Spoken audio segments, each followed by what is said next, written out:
If you want to find out how to turn these floppy little foil guys into a beautiful starburst balloon, keep watching.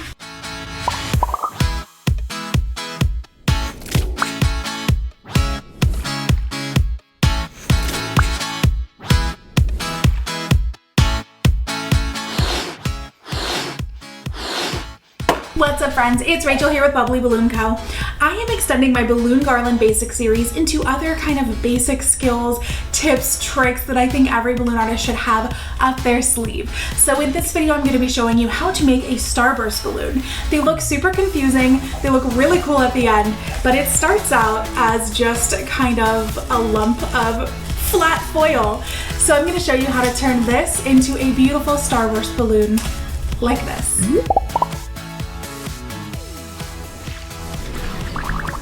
So these starburst balloons, they come in a couple different types of packaging. Now the one I'm using today actually just came as a set of 50 individual foil cone balloons off of Amazon. And if I can still find the link, I will include it down below for you. Some of them come as a set of like everything you'll need just for the one balloon. But I kind of like these because it comes out just to be a little bit cheaper. They include 50, which should be enough for 4 balloons. But of course, sometimes there's like faulty ones and whatever. But it takes 12 foil cones to make one starburst balloon. Okay, so this is what one cone looks like. So you've got your basic foil shape. You're gonna have this little section here with a valve, this like offshoot from the foil section, and then this bit here, which is actually to tie them together. So this has nothing to do with inflation. This is just for attaching and creating the shape itself. This is what we're going to use to inflate. And I just want to point out that on several packages of these I've ordered in the past, there's been like a malfunction with the valve. Either it was missing entirely, it was deformed, and I couldn't actually get the pump or the straw or whatever I'm using in there to inflate it. Obviously, if I'm buying off of Amazon, they're really good about returns and exchanges if I have a faulty product. So it's not like, it doesn't stop me from buying these, but I'm just sharing my experience with you, is I have had many of the individual cones have an issue with the valve. So it's just something that kind of comes with the territory, and I you know, I'm kind of prepared for it mentally that I do see it sometimes. I will just caution you, if you're using a straw, just be gentle, because if it's got, you know, sharp edges or anything like that, it can tear it, and you don't want to mess up this seal part here. Like obviously you don't want to tear anything in the sticky part that kind of seals back together when you're done. You don't want to tear anything within the foil itself. So just be a little bit gentle. But yeah, I'm going to go ahead and use a manual pump first to show you how this goes. So very simply, take the nozzle, slip it in under this green thing with the arrows on it showing you the direction of the valve. I'm just going to put that in gently. All right, pinch it. You can see it's got like a really, you know, it's pretty tight fit there. So you can go ahead and just kind of pinch it, wrap your fingers around the manual pump, and just do a gentle, it like literally doesn't even take 3 pumps. Once it's full, you just press here on this valve, and it has that like sticky stuff in there. It auto seals itself. Now I'm gonna set this aside because we're gonna be working in pairs. So I'm gonna go ahead and set this aside, make a second one, and then I'll show you what to do from there. So again, I'm gonna take a second cone, go ahead and slip my pump in, wrap my fingers around the nozzle, and 3 pumps in, I'm done. So again, I'm pressing on this valve here, make sure it's nice and tightly sealed. I don't want any leaks coming out of it later. And now I'm gonna tie these two together. So I'm gonna take like kind of the tail, if you will, on one and the other, and I'm legitimately just going to tie them together, okay? Just a basic double knot. So there's 1 and 2. Okay, tie pretty tight together. You want them to be secure, all right? Now I will say, if you want to be extra fancy about this, you can absolutely take like a balloon dot or a glue dot, something like that, put it here and tape this valve down so you don't see it later. Personally, I find that I almost never see them in starburst once it's all together, because all these kind of like the butt of it, you know, they're all like so close together there in the base that I really don't see them too often. But if you want to be extra, go for it. Just go ahead and tape that down.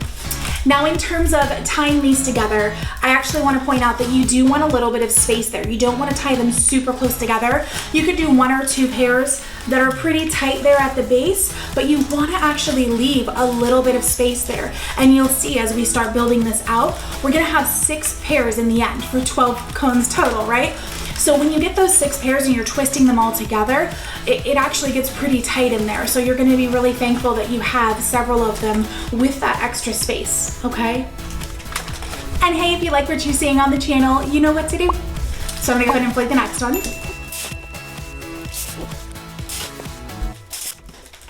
So in this one, I will go ahead and do it a little bit tighter, you know, less space there at the base, but that's about as tight as I would go personally. And once you start doing this and getting familiar with the process and how it goes, you'll feel like what feels right to you. You know, you'll get familiar with it, but that's as tight as I'll go.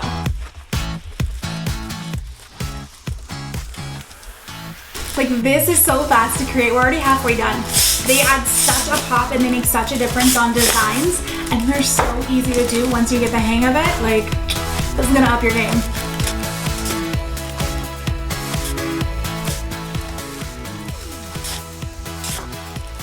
Okay, I've got my last pair tied now. Just make sure it's nice and tight because these are pretty slippery and I don't want them coming apart when they're actually, you know, all put together. So I'm just gonna add another knot there. This one's feeling slippery. So there you go. So I've got my 6 pairs there now. I'm gonna go ahead and put the rest of my cones aside.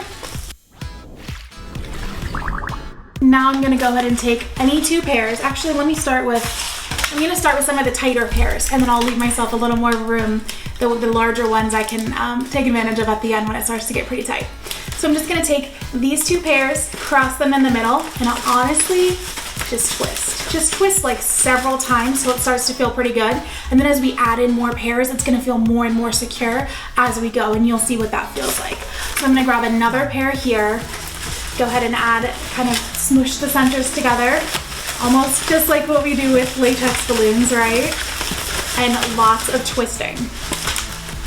You take another pair, add it in, and twist. Okay, and at this point, I'm twisting like multiple clusters together. I don't even care. Like, I just want it extra twisted, all close together, okay? So now I'm down to my last 2 to twist in. So I'm gonna leave my largest one for last. I'm gonna take this one, go ahead, add it in, and lots of twisting. You know what? One of these seems to be deflating.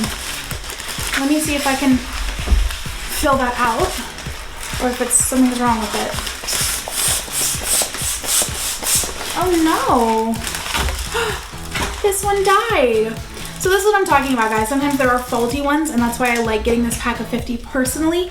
I do buy them sometimes in the pre-made sets, but sometimes I have issues like this. Like, this is real life. This is real world balloon life, you know? So now I have extras in this package that I can go ahead and just replace it out. So yeah, some of these started falling apart. That's okay. I'm gonna go ahead and twist these back in, and I think the other half of that pair should fall out somewhere along the way. But I'm gonna go ahead and shove that in and just twist away. Okay, so that's feeling pretty secure. I'm gonna go ahead and take this other pair here, and you can see it's getting like a lot tighter and more difficult to fit new pairs in, right?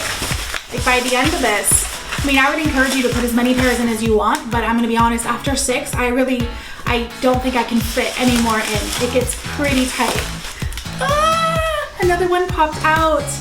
Okay, so do be a little bit gentle, I think. Yeah, I think I might have tied that one too tight or pulled too hard on it. My bad. So do be a little bit gentle. Let's learn from my mistakes here. Okay, I'm gonna make at least one more pair. We'll see if any others fall out.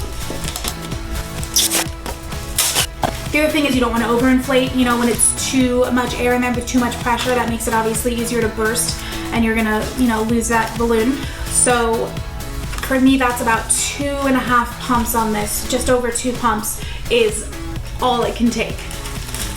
So okay, I'm gonna keep this one kind of loose since this is going in at the end. Okay, be a little gentle. Okay, there we go. So I'm gonna take this one, Oh, there's that other half that came out finally. Okay, so I'm gonna take this one here. Go ahead and put it in the center. Let it enter the fray here and have at it. So it actually doesn't take more than a couple twists here when you get to this part. And look how that's looking. So this is what it looks like. This is the 12-point starburst balloon. I think sometimes it's called like a foil cone balloon. There's a lot of other names for it, but I tell you what, it's pretty iconic.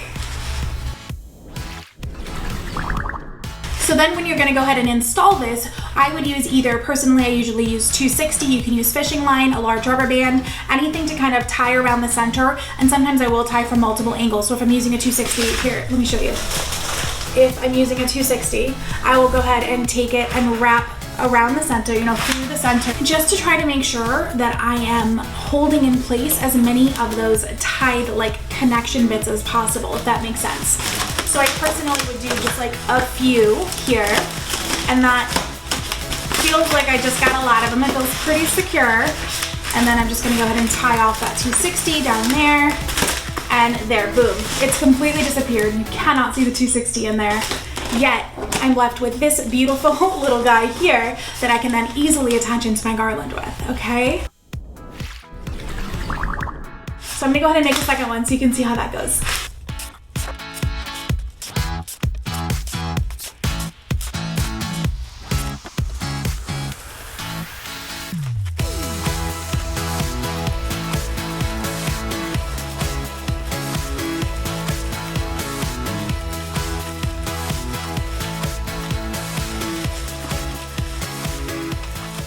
And there you have it. That one was pretty uneventful. It was a little bit softer and gentler, both when inflating and when tying, and I think that helped prevent any mishaps.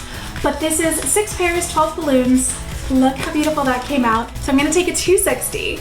I'm gonna go ahead and place it like through around the middle.